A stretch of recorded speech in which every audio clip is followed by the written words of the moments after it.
नमस्कार दोस्तों और स्टडी विद ज्ञान प्रकाश में आप सभी का हार्दिक स्वागत है। तो ये जीएस का मॉडल पेपर नंबर 6 होगा। अब तक आप लोगों के 5 मॉडल पेपर स्पेशली जीआरसी और जीडीसी के हो चुके हैं। हालांकि मॉडल पेपर मैं आप लोगों को एलटी ग्रेड के समय से ही डिस्कस करवा रहा हूं और आपको ये भी पता है कि एलटी ग्रेड, जीआईसी, जीडीसी और जो अन्य परीक्षाएं हैं इसमें जो जीएस का पोर्शन है बिल्कुल कॉमन है। तो अगर आप इससे ज़्यादा प्रैक्टिस करना चाहते हैं तो प्लेलिस्ट ओपन कर सकते हैं, जिसका लिंक आपको डिस्क्रिप्शन में दिया गया है, जहां पर जो आपका सिलेबस है उसको टॉपिक वाइज यहां पर डिस्कस किया गया है, प्लस सारे मॉडल पेपर भी आपको देखने को मिल जाएंगे। तो सारी थियरी एक अलग प्लेलिस्ट में, सारे मॉडल पेपर आप एक अलग प्लेलिस्ट में पाएंगे और इस प्रकार से आप बिल्कुल फ्री ऑफ कास्ट अपना सिलेबस कंप्लीट कर सकते हैं, भले ही आपके पास समय कम बचा हो। और अगर आप एक सिस्टमैटिक वे में अध्ययन करना चाहते हैं तो ये 2 प्लेलिस्ट आपकी काफ़ी हेल्प करेगी। इसके अलावा दोस्तों जो लोग इसकी पीडीएफ चाहते हैं तो पीडीएफ के लिए आप लोग डिस्क्रिप्शन चेक कर सकते हैं। आपको एक पेड ग्रुप का लिंक मिलेगा जिसमें ज्वाइन करने पर आपको सारी पीडीएफ एक ही जगह पर मिल जाती है, ताकि आपका जो रिवीजन है वो और भी बेहतर तरीके से हो सके। चलिए स्टार्ट करते हैं आज का जीएस का मॉडल पेपर नंबर 6। और पहला क्वेश्चन है, जून 2026 में 52वां 52nd G7 शिखर सम्मेलन कहाँ पर आयोजित होगा। दोस्तों आपको याद होगा कि 51वां G7 शिखर सम्मेलन ये 2025 में कनाडा में आयोजित किया गया था। ठीक है, ये 2025 की बात है। लेकिन अब जून 2026 में जो 52वां G7 शिखर सम्मेलन होगा तो ये कहाँ पर आयोजित किया जाएगा। देखो फ्रेंड्स, इसका सही आंसर होगा फ्रांस में। विकल्प ए आपका यहाँ पर बिल्कुल करेक्ट है। ठीक है, ये जो आयोजन होगा ये 15 से लेकर 17 जून 2026 के बीच में होगा। और आपको बता दें कि G7 में कुल मिला के 7 देश हैं। हालांकि एक समय ऐसा भी था जब इसमें 8 देश हुआ करते थे, लेकिन रूस अब बाहर हो चुका है, तो फिर से ये जो G8 था G7 में बदल चुका है। ठीक है, तो G7 में कौन कौन से देश हैं?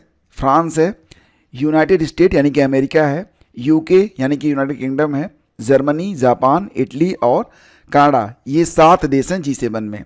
ध्यान देना कि G7 यानी कि ग्रुप ऑफ 7 की स्थापना 1970 के दशक के मध्य में वैश्विक आर्थिक संकटों, विशेष रूप से 1973 के तेल संकट के जवाब में एक अनौपचारिक मंच के रूप में हुआ था। G7 के गठन का इतिहास तो देखो, इसकी शुरुआत होती है G6 के रूप में। 1975 में ये बना था G6। इसके बाद 1976 में इसमें कनाडा शामिल हुआ और ये बन गया G7। आगे चलकर इसमें रूस भी शामिल होता है G8, लेकिन रूस फिर बाहर होता है, यह पुनः G7 में कन्वर्ट हो जाता है।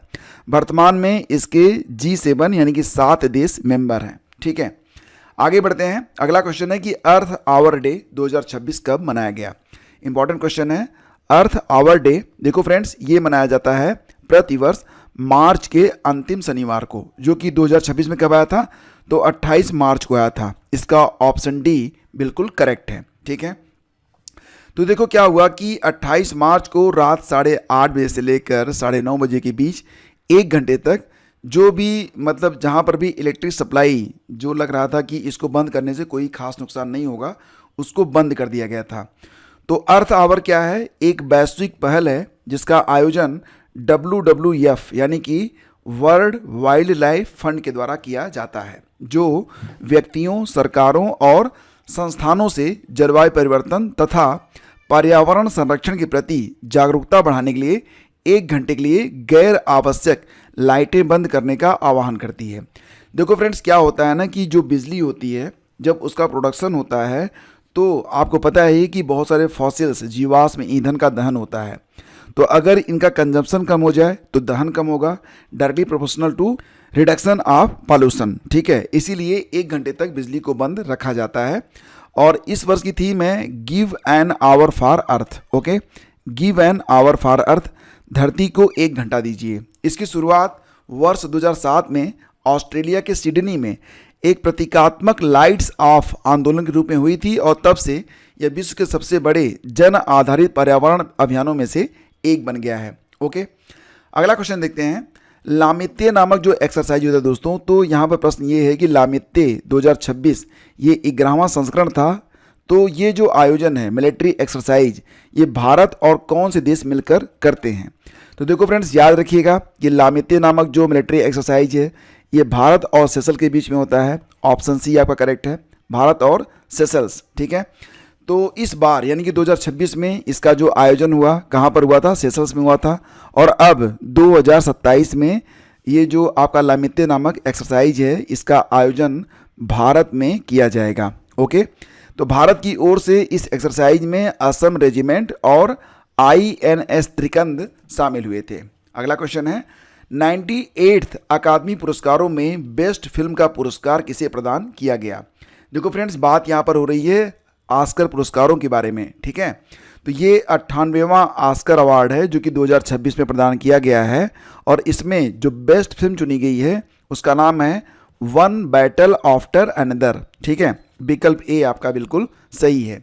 यहाँ पर दोस्तों हम वो सारे बिंदु देख लेते हैं जो कि एग्ज़ाम के लिहाज से इंपॉर्टेंट हैं और इनके पूछे जाने की संभावना सर्वाधिक है। जैसे कि आप देखिए यहाँ पर जो 98वें अकादमी पुरस्कार हैं जिन्हें आप ऑस्कर के नाम से जानते हैं, तो इसमें बेस्ट एक्टर का अवार्ड गया है फिल्म सिनर्स के अभिनेता माइकल बी जॉर्डन को। ओके, बेस्ट एक्ट्रेस चुनी गई हैं हैमनेट मूवी की एक्ट्रेस जेसी बकले। और बेस्ट फिल्म ये तो मैंने आपको बताया वन बैटल आफ्टर अनदर। और बेस्ट डायरेक्टर चुने गए हैं पॉल थॉमस, जो कि ये जो आपकी फिल्म है ना वन बैटल आफ्टर अनदर, इसी के डायरेक्टर हैं जिनको बेस्ट डायरेक्टर भी चुना गया है। ये 4 फैक्ट बिल्कुल आपको रटे हुए होने चाहिए। ओके, अगला क्वेश्चन है हिंदी भाषा का साहित्य अकादमी पुरस्कार 2025 किसे प्रदान किया गया। देखो दोस्तों, बात हो रही है हिंदी भाषा के बारे में, तो हिंदी भाषा का साहित्य अकादमी पुरस्कार ये दिया गया ममता कालिया को। और जिस रचना के लिए उनको ये पुरस्कार प्रदान किया गया उसका नाम क्या है? जी हाँ दोस्तों, जीते जी इलाहाबाद। अब जैसा कि मैंने आपको बताया था कि जो आपका संविधान है उसके अनुच्छेद 8 में कुल 24 भाषाएं हैं, तो इन सभी 24 भाषाओं के लिए साहित्य अकादमी पुरस्कारों की घोषणा की जाती है। यहाँ पर मुख्य रूप से हिंदी, अंग्रेजी, संस्कृत और उर्दू के जो पुरस्कार होते हैं ये आपकी परीक्षा के लिहाज से बहुत ही इम्पॉर्टेंट होते हैं। जैसे कि हिंदी में पुरस्कार दिया गया ममता कालिया जी को संस्मरण जीते जी इलाहाबाद के लिए, जबकि अंग्रेजी भाषा का साहित्य अकादमी पुरस्कार ये दिया गया नवतेज सरना को। किसको? नवतेज सरना। उपन्यास का नाम है क्रिम्सन स्प्रिंग। ओके, संस्कृत भाषा में महामहोपाध्याय साधु भद्रेश दास को उनकी कविता प्रस्थान चतुष्टय ब्रह्मघोष के लिए, और उर्दू में प्रीतपाल सिंह बेटाओ को कविता का नाम है सफ़र जारी है। तो ये चारों रट के रखना पड़ेगा आपको, ठीक है, क्योंकि ये सारे इंपॉर्टेंट हैं। नेक्स्ट है आपका हाईवे प्रदूषण कम करने के लिए भारत का पहला micro algae tower pure air कहाँ पर लगाया गया है। ये माइक्रो एलगी टावर है जिसका नाम है प्योर एयर। तो दोस्तों प्योर एयर कहाँ पर लगाया गया है? तो ये लगाया गया है दिल्ली में। ठीक है, विकल्प बी आपका करेक्ट है। अब दोस्तों यहाँ पर एक टेक्नोलॉजी है माइक्रो एलगी टावर। अब इस टेक्नोलॉजी का 2 जगहों पर प्रयोग किया गया है। पहला तो दिल्ली में, दूसरा कहाँ पर किया गया है? कमेंट करके बताना किसको किसको पता है। फिलहाल मैं आगे आपको बता रहा हूँ। तो भारत में हाल ही में माइक्रो एलगी यानी कि सूक्ष्म शैवाल तकनीक पर आधारित 2 प्रमुख नवाचार सामने आए हैं जो हवा को शुद्ध करने और कार्बन डाइऑक्साइड को सोखने का काम करते हैं। दिल्ली का micro algae pure air tower ये कहाँ पर स्थापित हुआ है? तो नई दिल्ली में एरो सिटी हाईवे कॉरिडोर पर। विशेषता क्या है? यह भारत का पहला माइक्रो एलगी आधारित प्योर एयर टावर है। और ये कैसे काम करता है? तो दोस्तों इसकी जो कार्यविधि है ये बायोटेक्नोलॉजी पर आधारित है। इसमें क्या होता है कि जीवित माइक्रो एलगी ये हवा से कार्बन डाइऑक्साइड, नाइट्रोजन ऑक्साइड और धूल के कणों को अवशोषित करती है और बदले में ऑक्सीजन को उत्सर्जित करती है। ठीक है, मतलब बिल्कुल बहुत ही सिंपल सा फार्मूला है कि ये एक प्लांट है और ये क्या करता है कि जो प्रदूषक हैं जैसे कि कार्बन डाइऑक्साइड हो गया, नाइट्रोजन ऑक्साइड हो गया, धूल के कण हैं, उनको ये एब्जॉर्ब करके ऑक्सीजन में बदल देता है। ठीक है, हालांकि दोस्तों एलगी ट्री ये लगाई गई है भोपाल में। ये दूसरा वाला एक्सपेरिमेंट है जो कि भोपाल में किया गया है। भोपाल का एलगी ट्री ये भोपाल के स्वामी विवेकानंद पार्क में लगाया गया है। विशेषता क्या है? वही जो दिल्ली वाले का है। यह देश का पहला एलगी ट्री है और एक एलगी ट्री 25 पारंपरिक पेड़ों के बराबर कार्बन डाइऑक्साइड को सोखने में सक्षम है और बदले में क्या निकलता है? ऑक्सीजन। ठीक है, आगे बढ़ते हैं। अगला क्वेश्चन है कि कलिंजर का किला कहाँ पर स्थित है जिसे यूपी का पहला राष्ट्रीय भू विरासत स्थल घोषित किया गया है। तो दोस्तों कालिंजर का किला ये एक बहुत ही ऐतिहासिक किला है, अपराजेय माना जाता था, दुर्जेय माना जाता था, और ये यूपी के बांदा के ज़िले में स्थित है। ठीक है, बांदा ज़िले में। तो विकल्प इसका जो सही है वो बांदा रहेगा। तो जियोलॉजिकल सर्वे ऑफ इंडिया यानी कि जीएसआई ने ऑफिशियली इस कालिंजर दुर्ग को घोषित किया है नेशनल जियो हेरिटेज साइट। ठीक है, इसको याद रखिएगा। अगला है वर्ल्ड हैप्पीनेस रिपोर्ट 2026 में भारत की रैंक क्या है। विश्व प्रसन्नता सूचकांक 2026 में भारत दोस्तों 116वें स्थान पर है। ठीक है, ऑप्शन सी करेक्ट है। ध्यान से देखिएगा, वर्ल्ड हैप्पीनेस इंडेक्स में कुल देश कितने हैं, 147। केवल 147 देशों को शामिल किया गया, भारत इसमें 116 पर रैंक करता है। ठीक है, भारत का स्कोर कितना है, 4.536। ओके, टॉप 3 में है, पहले स्थान पर फिनलैंड, लगातार 9वीं बार फिनलैंड, और दूसरे स्थान पर कौन सा है, तो आइसलैंड, तीसरे स्थान पर है डेनमार्क। ठीक है, और इसे जारी कौन करता है, ऑक्सफोर्ड विश्वविद्यालय के वेल बीइंग रिसर्च सेंटर के द्वारा। इसको दोस्तों आप याद कैसे करेंगे, आपको नोकिया कंपनी याद है। नोकिया सबसे पहले मतलब मोबाइल फ़ोन बनाती थी, मोबाइल फ़ोन पाकर लोग खुश हो जाते थे, और ये नोकिया फिनलैंड की कंपनी थी। ठीक है, तो मोबाइल फ़ोन वाले पहले खुश हो गए, उसके बाद आइसक्रीम खा के लोग खुश हो गए, आइसलैंड। और डेनमार्क को दुनिया की गौशाला भी कहा जाता है। तो ये हो गया, मतलब दूध पी के लोग खुश हो गए। ठीक है, मतलब इसको ऐसे ही आप याद कर सकते हो कि मोबाइल पा के खुश, आइसक्रीम खा के खुश, और दूध पी के खुश, मतलब फिनलैंड, आइसलैंड और डेनमार्क। आपको याद होगा ना कि डेनमार्क, मैंने आपको पढ़ाया था कि डेनमार्क को दुनिया का गौशाला कहा जाता है। ठीक है ना। फिर आगे बढ़ते हैं, अगला क्वेश्चन है कि जनगणना 2027 के ब्रांड एम्बेसडर कौन बनाए गए हैं। तो दोस्तों जनगणना 2027 ये शुरू हो चुकी है, और इसके जो ब्रांड एम्बेसडर बनाए गए हैं इनका नाम है सुदर्शन पटनायक। ये एक सैंड आर्टिस्ट हैं, रेत कलाकार हैं। ठीक है, ध्यान से देखिएगा इनको।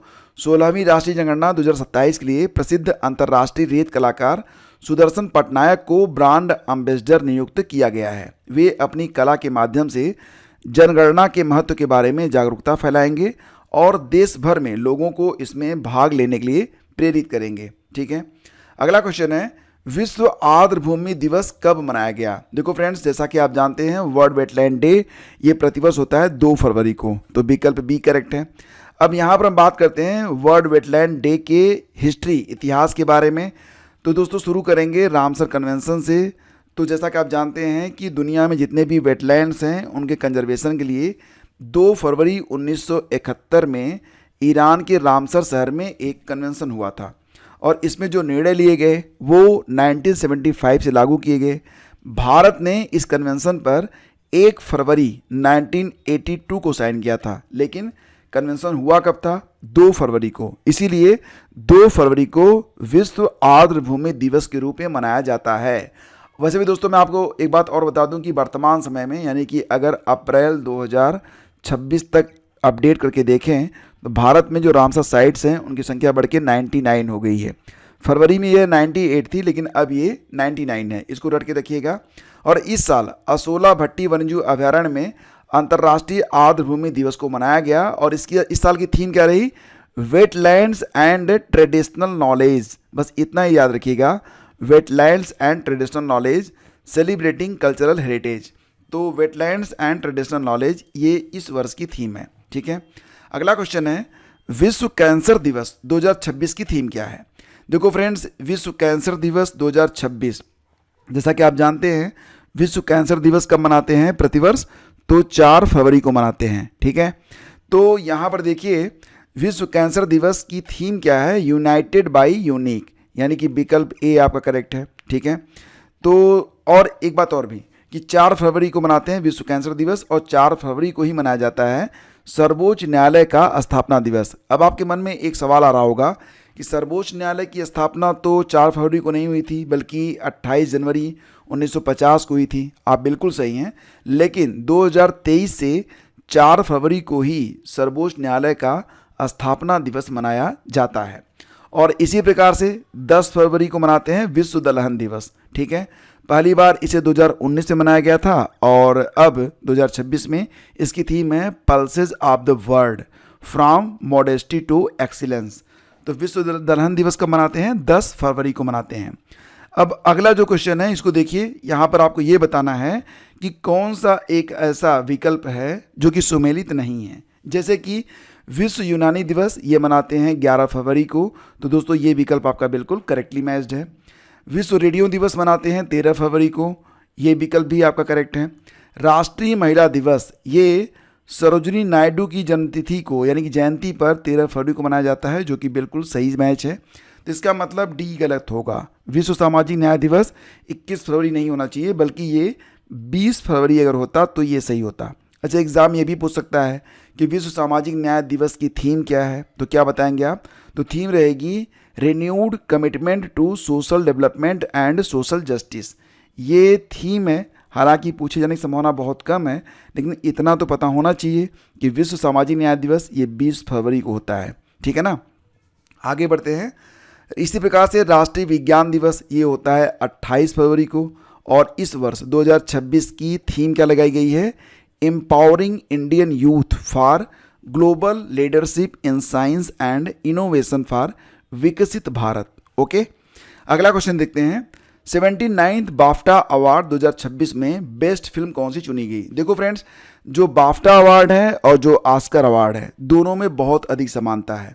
केवल यहाँ पर अगर बदलाव हुआ है तो जो एक्टर है ना, बेस्ट एक्टर, बस इतना ही चेंज हुआ है। जैसे कि आप देखिए 79th BAFTA award 2026 best film ये चुनी गई है वन बैटल आफ्टर अनदर। यही फिल्म ऑस्कर 2026 में भी बेस्ट फिल्म चुनी गई थी। ठीक है। इसके बाद दोस्तों बात करें तो बेस्ट एक्टर ये चुने गए हैं रॉबर्ट अरामयो आई स्वेयर के लिए, जो कि डिफरेंट है। ऑस्कर अवार्ड में बेस्ट एक्टर चुना गया किसको? माइकल बी जॉर्डन को, फिल्म सिनर्स के लिए। ठीक है। इसके बाद दोस्तों बेस्ट एक्ट्रेस ये हैमलेट मूवी की जेसी बकले चुनी गई हैं, ये बिल्कुल सही है। सेम ऑस्कर के लिए भी है।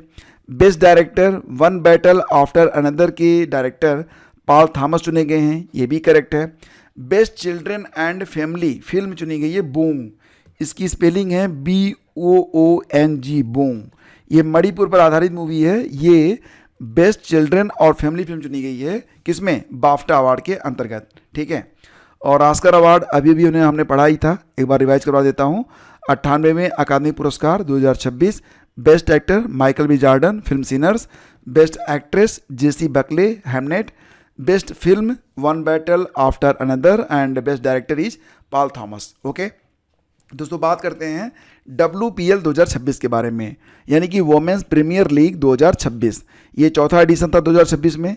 तो विजेता टीम कौन सी है दोस्तों? ये है RCB, ऑप्शन ए आपका करेक्ट है। रॉयल चैलेंजर्स बेंगलुरु जो है ये विजेता बनी है WPL 2026 में। और ध्यान दीजिएगा कि उप विजेता RCB ने किसको हराया था? दिल्ली कैपिटल्स को। RCB की कप्तान रही स्मृति मंदाना और दिल्ली कैपिटल्स की कप्तान हैं जेमीमान रोड्रिगेज। ठीक है। ये आयोजन 9 जनवरी से 5 फरवरी तक मुंबई में किया गया। इसमें सर्वाधिक रन बनाने के लिए स्मृति मंदाना को ऑरेंज कप और सर्वाधिक विकेट लेने के लिए सोफी डिवाइन जो कि गुजरात जायंट्स की हैं, इनको जो है पर्पल कैप प्रदान किया गया है। ठीक है।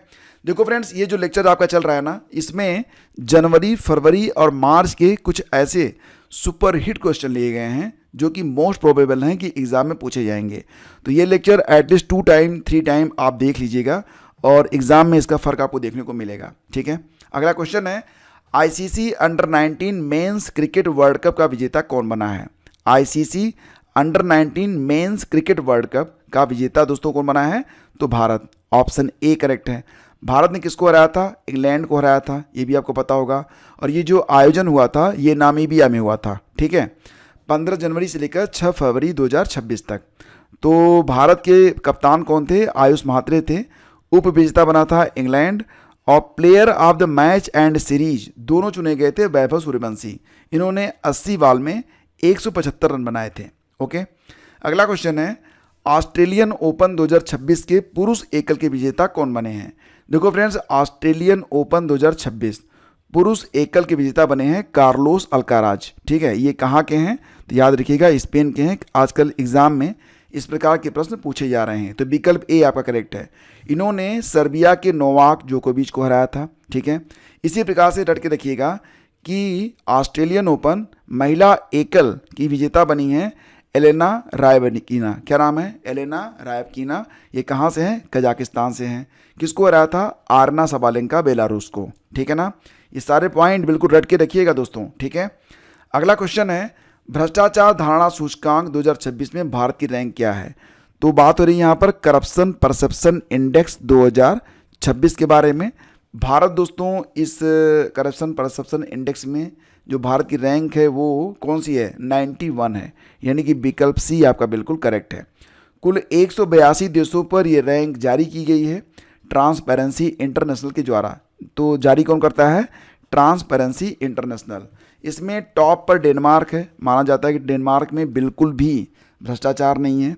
दूसरे स्थान पर फिनलैंड है और तीसरे स्थान पर सिंगापुर है। ठीक है, तो आप देख पा रहे होंगे कि डेनमार्क जो है प्रसन्नता के मामले में कहाँ पर था? तीसरे स्थान पर, लेकिन करप्शन फ्री देश है, यानी कि करप्शन फ्री होने में पहले स्थान पर है। फिनलैंड दूसरे स्थान पर आ गया है, सिंगापुर तीसरे स्थान पर। अगला क्वेश्चन देखते हैं, शीतकालीन ओलंपिक 2026 में पदक तालिका में शीर्ष देश कौन सा है? तो शीतकालीन ओलंपिक 2026 में दोस्तों पदक तालिका में शीर्ष देश कौन सा है? तो यहाँ पर सही आंसर बनेगा नॉर्वे। ठीक है, ऑप्शन सी आपका बिल्कुल करेक्ट है, नॉर्वे। तो देखिए इसका जो आयोजन था ना, ये मिलान कोर्टिना इटली में किया गया था 6 फरवरी से लेकर 22 फरवरी 2026 के बीच में। टॉप पर नॉर्वे रहा, दूसरे स्थान पर यूएसए। ओके, अगला क्वेश्चन है खेलो इंडिया विंटर गेम्स 2026 में शीर्ष स्थान किसने प्राप्त किया है? खेलो इंडिया विंटर गेम्स 2026 में टॉप पोजीशन जो दोस्तों रही है भारतीय सेना की, विकल्प ए आपका बिल्कुल करेक्ट है। और दोस्तों दूसरे स्थान पर रहा है हिमाचल प्रदेश। भारतीय सेना ने 9 स्वर्ण जीते हैं और हिमाचल प्रदेश ने कुल 6 गोल्ड जीते हैं। ठीक है, तो ध्यान देना कि टॉप पर रही है भारतीय सेना और इसका आयोजन जम्मू कश्मीर और लद्दाख में किया गया था, जम्मू कश्मीर गुलमर्ग और लद्दाख के लेह में। ठीक है, अगला क्वेश्चन है क्रैफोर्ड प्राइज 2026 किसे प्रदान किया गया है? क्रैफोर्ड प्राइज 2026 दोस्तों ये दिया गया है वीरभद्रन रामनाथन को। तो ये क्रैफोर्ड प्राइज होता क्या है? देखो फ्रेंड्स, ये हैं वीरभद्रन रामनाथन। ठीक है, भारतीय मूल के प्रसिद्ध जलवायु वैज्ञानिक वीरभद्रन रामनाथन। इनको वर्ष 2026 के लिए प्रतिष्ठित क्रैफोर्ड पुरस्कार से सम्मानित किया गया है। Royal Swedish academy of sciences द्वारा भूविज्ञान के क्षेत्र में दिए जाने वाले इस पुरस्कार को भूविज्ञान का नोबेल भी कहा जाता है। ठीक है, तो ध्यान देना ये काफ़ी इंपॉर्टेंट है। क्रैफोर्ड प्राइज 2026 दिया गया किसको? वीरभद्रन रामनाथन को। ठीक है, अगला क्वेश्चन है फरवरी 2026 में ब्रिक्स शेरपा समिट की बैठक कहाँ पर हुई है? दोस्तों आप सभी लोग जानते हैं 2026 में ब्रिक्स का जो आयोजन होना है तो इसका होस्ट भारत है। तो इसी के संबंध में फरवरी 2026 में ब्रिक्स शेरपा समिट की एक बैठक हुई है और ये बैठक नई दिल्ली में हुई थी। विकल्प ए आपका इसमें बिल्कुल करेक्ट है। और आपको बता दें कि इसकी अध्यक्षता सुधाकर दलेला के द्वारा की गई है। 13 जनवरी को भारत ने ब्रिक्स की अध्यक्षता संभाली थी और 2026 की समिट होगी ये कहाँ पर होगी? भारत में होगी। इसके पहले भारत 2012, 2016 और 2021 की ब्रिक्स समिट में पार्टिसिपेट कर चुका है। 18वीं समिट की थीम क्या है?